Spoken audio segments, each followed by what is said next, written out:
हमारी वॉलंटियर आयशा रोज़ की तरह आते जाते जब साबिरा सुल्ताना से मिलने गई तो उन्हें चीखो पुकार की आवाज़ें आ रही थीं। जैसे ही उनके घर गईं तो वो जो अकेली रहती हैं ज़मीन पर गिरी हुई थी कि उनके नाक और मुंह से खून आ रहा है।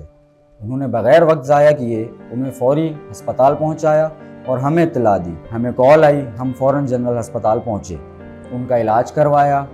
आयशा ने उनकी ट्रीटमेंट करवाई। जब वो स्टेबल हो गई तो उन्हें उनके वापस घर छोड़ दिया। लेकिन सवाल ये है, अगर कोई ना पहुंचता तो फिर क्या होता? ऐसे बहुत से लोग हमारी मदद और ऐसी आयशा के मुंतज़िर हैं। आप भी इस मिशन का हिस्सा बन सकते हैं और हमारे साथ शामिल हो सकते हैं। आपकी छोटी सी मदद किसी की ज़िंदगी बचा सकती है।